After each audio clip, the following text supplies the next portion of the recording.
Salutations, et oui, enfin le logo KineMeister a enfin disparu. Merci Mégalodon. Dans cette nouvelle vidéo SCP, nous allons cette fois-ci parler des amnésiques qui ont été le plus votés dans le dernier sondage, et je vous en remercie donc au passage. Sachez qu'il existe plusieurs classes d'amnésiques. Commençons donc par la première, l'amnésique de classe A.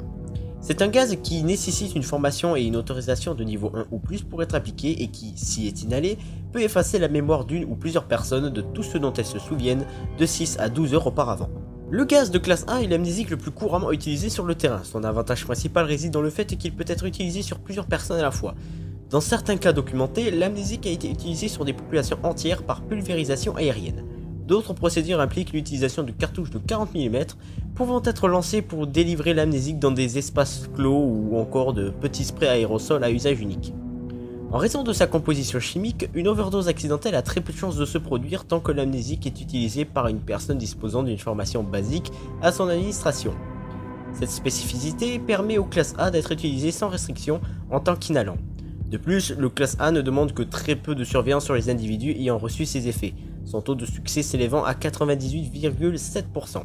Compte tenu de son utilisation, le classe A est parfaitement adapté pour les agents de terrain, les équipes d'intervention rapide et les escouades des FIM. Le seul risque encouru lors de l'utilisation du classe A est l'auto-application accidentelle. Les dispositifs d'application et les conditions ambiantes susceptibles de causer ce type d'incident sont enseignés au personnel formé à l'utilisation de l'amnésique. Il est recommandé qu'au moins un autre membre du personnel soit présent lors de l'administration du classe A afin de faciliter le retour aux fonctions de l'utilisateur en cas d'auto-application accidentelle. Mais l'amnésique a aussi des effets secondaires, un peu comme tous les autres amnésiques qu'on verra par la suite. Les effets secondaires sont les endormissements, des maux de tête et des nausées. Parlons ensuite de l'amnésique de classe B. Il se transmet par voie orale ou par une éjection. Il nécessite une formation et une autorisation de niveau 2 ou plus pour être appliqué et il peut effacer la mémoire d'une personne de tout ce dont elle se souvient de 20 à 72 heures auparavant. Il est aussi très utilisé sur le terrain. Chimiquement parlant, il y a peu de différence entre les classes A et B. Leur différence principale relève de leur mode de délivrance. Le classe A est inhalé tandis que le classe B est soit ingéré soit injecté directement dans la circulation sanguine. Utilisé de cette manière, le classe A cause un effet plus important sur le corps qu'il ne devrait avoir en temps normal. Le classe B se trouve généralement sous forme de cachet effervescent ou de liquide. Le mode de délivrance le plus courant du classe B est la dissolution du cachet dans de l'eau, permettant à l'individu de l'ingérer. L'emploi de cette amnésique est également fait au moyen de seringues balistiques où il est projeté via du gaz comprimé. Le classe B est aussi sûr d'utilisation que le classe A, ce qui le rend idéal pour l'utilisation dans divers départements. On notera également que beaucoup moins d'incidents d'auto-application d'amnésique ont été signalés par rapport au classe A, en raison en partie des méthodes d'application et de conservation permettant à un individu seul d'administrer le produit sans la présence de membres du personnel supplémentaire. Par contre, il y a aussi d'autres effets secondaires qui sont plus nombreux. Les endormissements, des parasthésies prolongées, des migraines et une vision floue. Maintenant, on va rentrer dans les balaises avec l'amnésie de classe C, qui se transmet par une éjection. Il nécessite une autorisation de niveau 3 ou plus et peut effacer la mémoire d'une personne de tout ce dont elle se souvient de 4 à 9 jours auparavant. Il est généralement utilisé lors des interrogatoires et des arrestations dans les sites surveillés de la Fondation. Contrairement aux classes A et B, le classe C est une variante nettement plus puissante, et pour cause, l'administration du classe C requiert l'assistance du personnel médical compte tenu des effets secondaires et des risques qu'elle engendre. Afin d'injecter le classe C directement dans la circulation sanguine, le personnel doit posséder une formation médicale. Le classe C est majoritairement utilisé sur les détenus de façon à ce que son emploi reste dans un cadre contrôlé. Une fois l'amnésique administrée, les détenus peuvent être relâchés avec l'accord du personnel médical.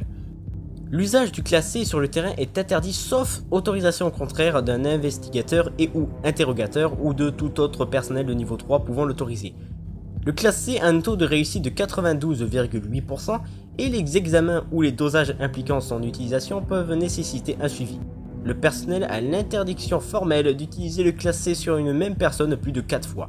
Pour les effets secondaires, on a des endormissements et de légères paralysies. Une assistance médicale est requise dans ces cas-là. Alors attention, le classe C là c'est rien comparé au classe D. L'amnésique de classe D se transmet par 2 doses d'injection par voie IV.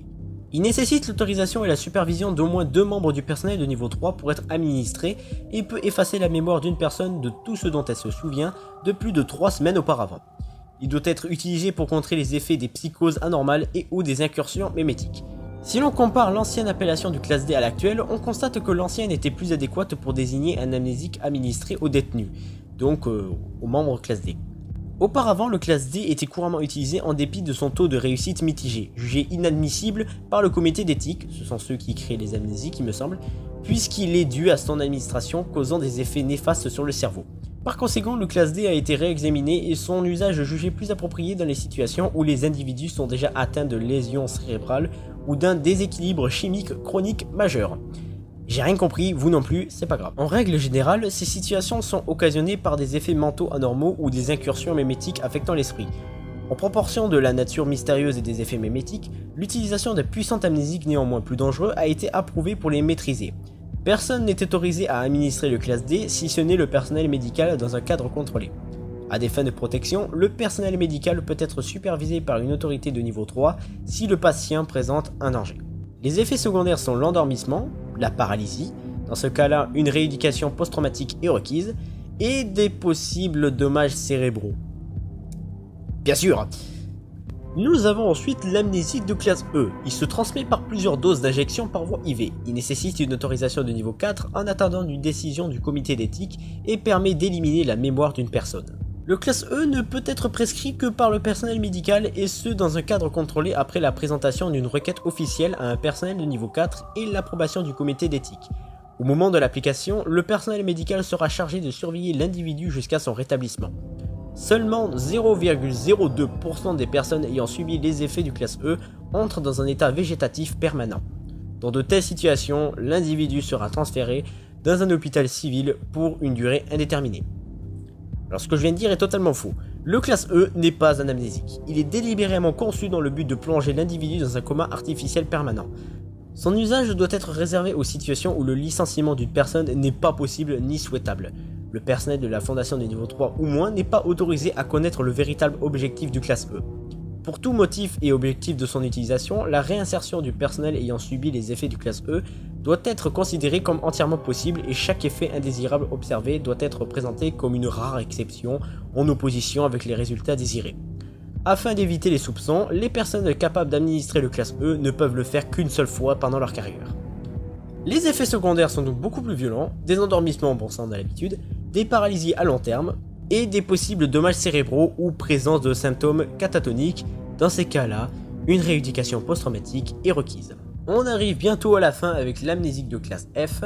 Il se transmet par plusieurs choses en même temps, alors attention. Par injection, plusieurs doses sont utilisées en conjonction avec d'autres substances psychotropes, je sais pas ce que c'est, par stimuli visuels et ou sonores, et des thérapies par électrochoc. Il nécessite une autorisation de niveau 4 pour les tests humains et sert à l'élimination de la mémoire et au reconditionnement de l'identité. Il est seulement utilisé pour les utilisations expérimentales en attendant d'un examen officiel. Actuellement, le classe F est en phase de test alpha. L'intégralité des données concernant les effets effectués chez l'être humain est à l'heure actuelle étudiée par le comité d'éthique. Lors des 83,9% des essais effectués chez l'être humain, le sujet a réussi à conserver entièrement l'identité qui lui a été créée. L'ensemble du processus dure environ 5 jours. Des traitements et des thérapies doivent être constamment effectués sur toute sa durée afin de produire les effets désirés.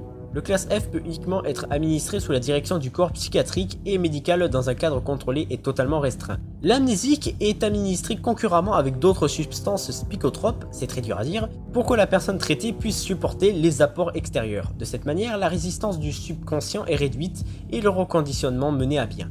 Les stimuli visuels et sonores doivent être basés sur la psyché originelle de l'individu et l'identité qui lui a été fabriquée pour maximiser les chances de réussite, jumelés à l'aide supplémentaire qu'apporte la thérapie par électrochoc. Le classe F est très efficace dans le reconditionnement d'identité. Une fois le reconditionnement effectué, les individus traités peuvent être relâchés dans la population, et ce sous surveillance minimale. Concernant certains SCP, il a été débattu que le classe F pourrait être une alternative au confinement physique, proposant ainsi plus de sécurité en réduisant les dangers potentiels. C'est sûr qu'utiliser un amnésique de cette puissance sur des SCP, ça serait super utile pour des SCP du genre Abel. Pour les effets secondaires, on a droit à des endormissements encore une fois, à des paralysies à court terme, des sensibilités accrues aux stimuli visuels et ou sonores. Pour en finir avec cette vidéo, nous allons parler du protocole Ennui, ou Ennui, je sais pas comment on dit. Enfin bref, on ne sait absolument rien de cette amnésique. Tout ce que l'on sait, c'est qu'il nécessite la décision unanime du Conseil O5 et n'est utilisé qu'en cas d'urgence seulement. Par contre, l'un des membres du Conseil O5 a laissé un message sur le site à propos de ce fameux protocole Ennui.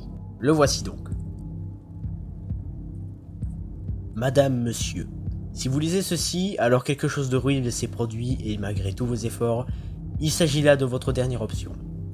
Pour être tout à fait honnête, il n'y a aucun moyen de savoir ce qui va arriver. Quelle que soit la personne qui, dans sa grande sagesse, a imaginé ce protocole, elle s'est contentée de griffonner à la hâte les instructions sur un bloc-notes il y a très longtemps. Ces instructions pour le prétendu protocole NUI expliquent la nécessité d'obtenir toutes les voies du conseil pour l'appliquer.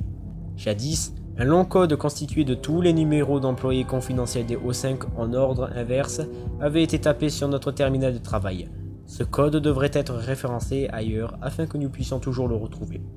De cette façon, nous ne pourrons plus l'oublier dans de telles circonstances. Nous supposons que d'une manière ou d'une autre, il affecte tout le monde, espérons-nous. L'espoir qu'un jour ces instructions soient retrouvées n'est qu'une illusion. Quels que soient les moyens actuellement mis en place pour les retrouver, tels que des dangers sensitifs, des phrases mémétiques ou d'autres dispositifs similaires, elles resteront toujours aussi bien cachées dans les tréfonds du site de recherche 45. Retrouver les personnes qui les ont dissimulées est inutile. Elles sont soit mortes, soit oubliées depuis longtemps. Ce qui est vraiment déconcertant, c'est que nous ne savons pas combien de fois il y a eu recours au protocole NUI à ce jour. Nous devons être à tout moment informés des avancées faites sur ce protocole. Au moment où j'écris ces lignes, nous sommes prêts à l'amorcer hors du site. Je tente donc de transmettre tous les indices que j'ai rassemblés dans cette note manuscrite pour prévoir mes futures recherches et informer les autres membres du conseil O5. Visiblement, il y a des choses qui, même à nous, O5, nous sont cachées.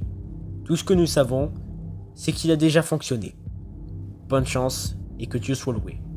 Sécuriser, contenir, protéger.